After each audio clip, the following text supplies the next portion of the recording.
Rekan-rekan mahasiswa, kali ini kita akan membahas modul 3 yaitu produksi dengan satu input variabel. Dalam proses produksi diperlukan sejumlah input atau faktor produksi yang dikelola dan diolah dengan suatu teknologi produksi untuk menghasilkan suatu produk. Nah, untuk kegiatan belajar 1, kita akan lebih mendalam membahas terkait fungsi dan kurva produksi dengan satu input variabel. Pada dasarnya, fungsi produksi ini bertujuan untuk mengetahui hubungan antara jumlah faktor produksi dengan jumlah produk yang dihasilkan. Terdapat berbagai variasi fungsi produksi dalam bidang pertanian ya. Nah, fungsi produksi pertanian ini bersifat bervariasi antar daerah. Itu karena yang pertama, adanya perbedaan jenis tanah atau lahan. Yang kedua, jenis ternak yang dipelihara. Yang ketiga, teknologi yang digunakan, serta tingkat curah hujan dan faktor iklim lainnya.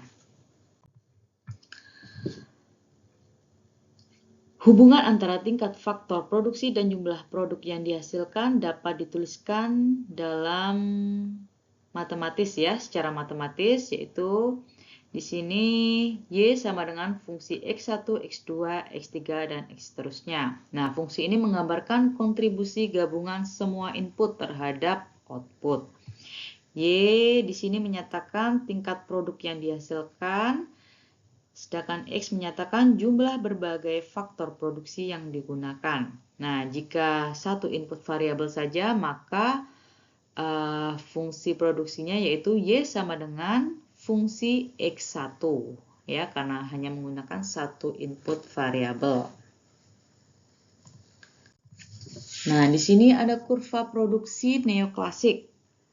Nah, ini menunjukkan X1 merupakan input variabel dan Y merupakan output.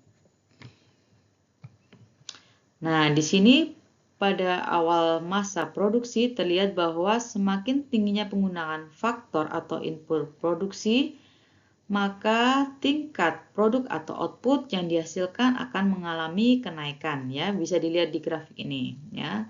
Semakin ditambah X1-nya, maka Y-nya akan bertambah.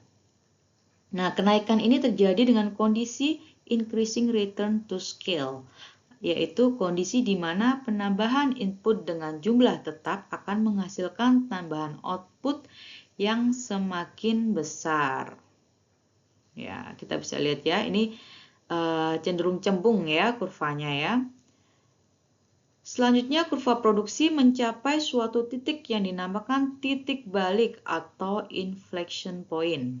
Nah, pada titik ini fungsi produksi mengalami perubahan dari yang semula naik dengan laju penambahan output yang meningkat menjadi naik, tetapi dengan laju penambahan output yang semakin menurun. Nah, itu bisa dikatakan increasing to decreasing rate. Nah, ini jadi di setiap tambahan input itu ternyata outputnya semakin menurun ya. Nah, ini kita bisa lihat kurvanya, grafiknya ini semakin cekung ya, cenderung cekung. Titik balik menandai berakhirnya fase increasing marginal returns atau produk marginal yang semakin meningkat dan dimulainya fase produk marginal yang semakin menurun atau diminishing marginal returns. Nah, setelah itu fungsi produksi mencapai titik maksimum di sini ya. Dan akhirnya menurun.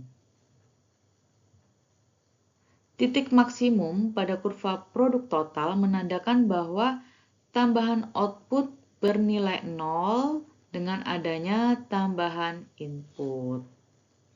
Nah, sehingga pada kondisi ini kurva produk fisik marginal atau MPP bernilai sama dengan 0. Nah, ini ketika maksimum maka MPP-nya 0. Setelah melewati titik maksimum, penambahan input variabel akan menyebabkan terjadinya penurunan jumlah produk fisik total atau TPP ya, semakin menurun. Nah, dalam realita, input dapat mengalami kejenuhan sehingga penambahan jumlah input justru akan menghasilkan total produksi yang menurun. Ya, begitu. Selamat belajar rekan-rekan mahasiswa, semoga sukses.